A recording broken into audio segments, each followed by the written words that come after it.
Parce qu'il faudra que les vieux ténors là nous laissent la place. Ce qui m'intéresse, c'est de savoir si vous êtes capable, pour votre dernier combat, et je l'ai dit à l'aîné Sambaka, pour votre dernier combat, parce que j'estime que c'est votre dernier combat, de vous unir, de nous unir pour aller contre ce régime et contre celui qui dirige ce pays pour le plus grand bonheur de la jeunesse et du peuple camerounais. Parce que c'est ça l'essentiel.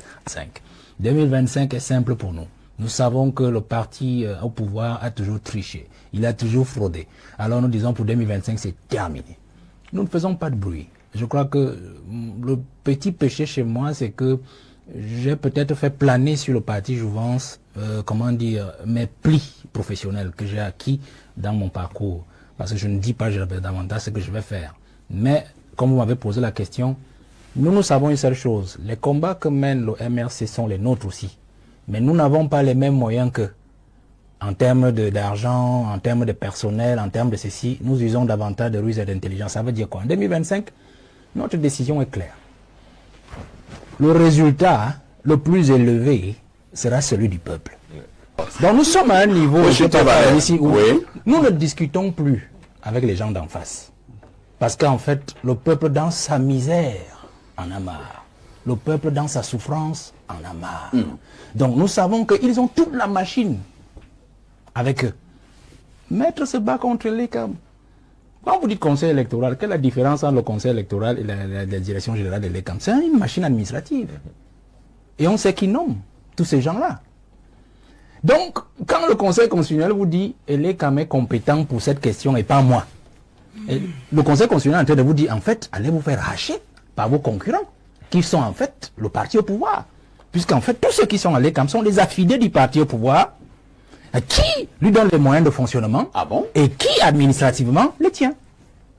Est-ce qu'un membre du parti, un quelconque parti politique d'opposition est assis à l'ECAM? Siège à l'ECAM. Vous connaissez un seul membre d'un parti d'opposition qui siège à l'ECAM? Toujours est-il que certains, de deux, est-ce que les modalités... Les membres du RDPC ont démissionné. Est-ce que les modalités... Actuelles des choses, les membres de l'ECAM sont censés être neutres. Ils sont censés. Est-ce que... Vous avez donc répondu même à votre question, sont censés. Est-ce que dans les modalités de désignation des membres de l'ECAM, vous avez une faculté qui est la consultation, par exemple, du bloc de l'opposition. Il n'y en a même pas au Cameroun, mais de l'opposition en général. Non. Donc, vous comprenez que nous sommes dans une affaire déjà désavantageuse à notre niveau. Alors, nous, la jeunesse, nous nous disons que nous ne discutons plus ces affaires. Depuis 30 ans, depuis 90, ils font la même chose. On n'est plus à ces niveaux-là. On ne discute pas le résultat de 2025. Je vous ai donc dit en fond, et je sors par là. Il a intérêt soit à nettoyer ses amis avant de partir lui-même, soit à partir et à nous laisser les nettoyer. De toutes les façons, pour 2025, le résultat sera celui du peuple et de sa jeunesse, à l'exclusion du parti au pouvoir et de son champion.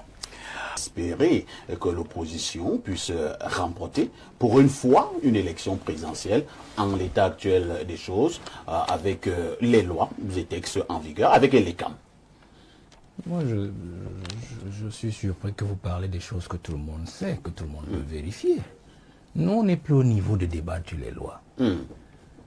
Vraiment, ce débat m'embarrasse parce que je vois les Limbi, il a tout l'arsenal.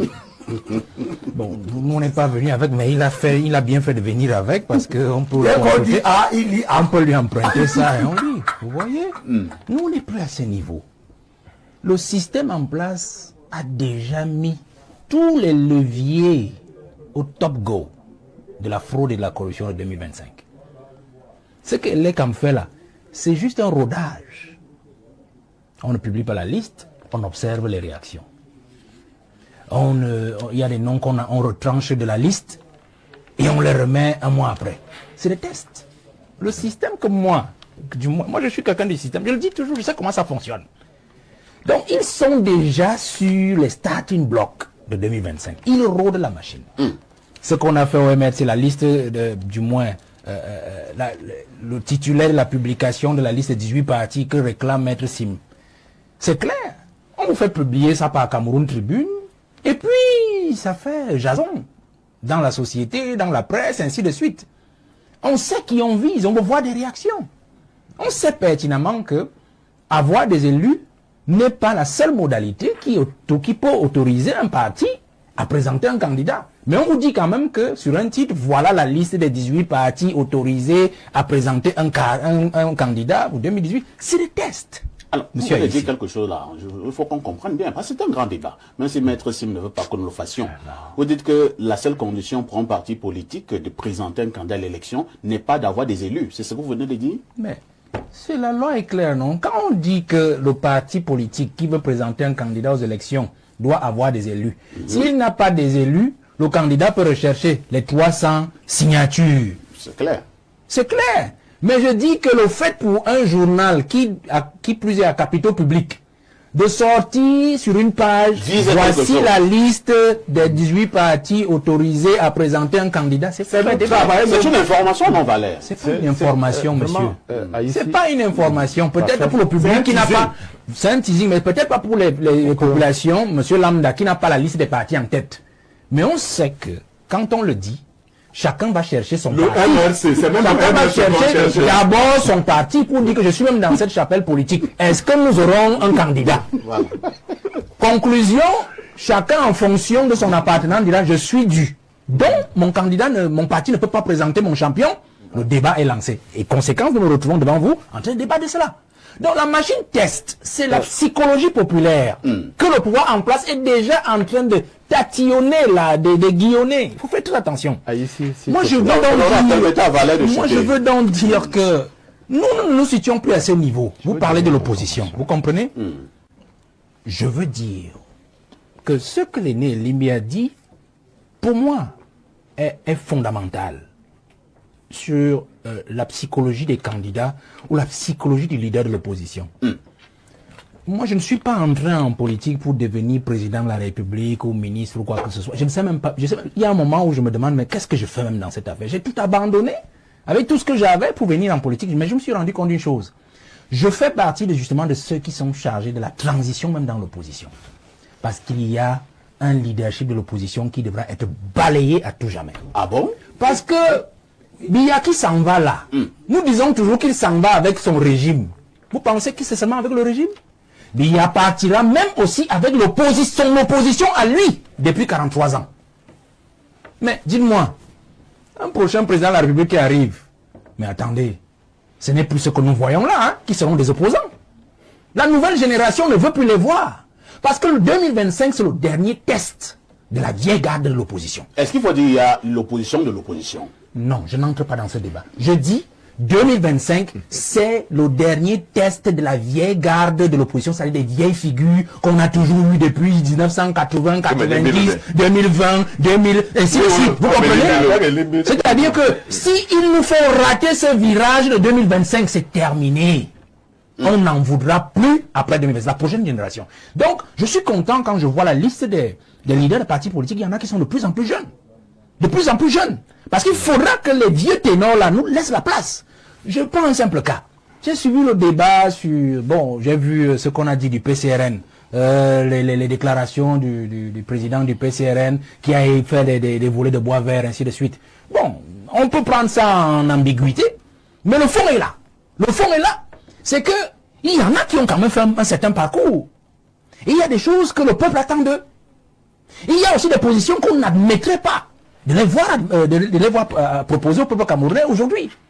Donc, il faudrait que la vieille garde de l'opposition comprenne une chose. Là, je parle de coalition. La vieille garde doit comprendre une chose. Il n'est plus question de vous dire une chose. Non, nous ne coalisons pas parce que tel est noir, parce que tel est blanc. On coalise pour le bien du peuple. On ne coalise pas pour soi-même. On ne crée pas un parti politique pour devenir président de la République ou ministre. On crée un parti politique pour conquérir le pouvoir pour le bien-être de la nation et du grand peuple.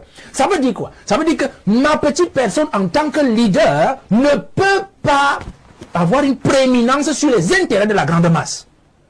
On est 370 partis. Moins le parti au pouvoir, moins une vingtaine. Il y avait un G20 en 2018. On peut dire 350 partis dans l'opposition. Est-ce qu'on peut avoir 350 présidents de la République? Ça veut dire qu'en fait, nous sommes là dans un concours, un test d'humilité pour 2025. C'est-à-dire que chacun doit comprendre que quelles sont mes positions, quelles quelles sont mes forces, quelles sont mes faiblesses. Alors je me dis, est-ce que je peux me compléter? Est-ce que je peux compléter l'action de l'autre pour que nous puissions faire le bonheur du peuple? Voilà ce qui importe aujourd'hui. Donc il n'est pas question aujourd'hui pour qu'un candidat pense que parce que moi je suis suffisamment implanté, alors je ne dois pas aller vers. Parce que moi je suis suffisamment populaire, ou on parle de moi tous les jours et de mon parti, alors je ne peux pas aller vers. Nous devons nous mettre ensemble. Donc je sors en disant, monsieur Aïzi, pour que les jeunes qui nous écoutent aujourd'hui comprennent que nous donnons une dernière chance à cette opposition. Et ayant fait un peu de cette opposition depuis un bon bout de temps, je suis à 6 ans, je cours avec eux, je dois vous dire, Papa, ici, que c'est pas facile. Cette opposition, et je l'ai toujours dit aux aînés, et je le disais encore à l'aîné Sambaka, il y a presque une semaine, on s'est vu, je lui ai dit, je ne veux pas savoir ce que vous avez fait dans le passé. Je ne veux pas savoir si vous avez dîné avec le pouvoir la nuit ou le jour, ça ne m'intéresse pas. Ce qui m'intéresse, c'est de savoir si vous êtes capable, pour votre dernier combat, et je l'ai dit à l'aîné Sambaka, pour votre dernier combat, parce que j'estime que c'est votre dernier combat, de vous unir, de nous unir pour aller contre ce régime et contre celui qui dirige ce pays pour le plus grand bonheur de la jeunesse et du peuple camerounais. Parce que c'est ça l'essentiel. Asseyons-nous sur nos égaux et nous pourrons peut-être arriver au service de ce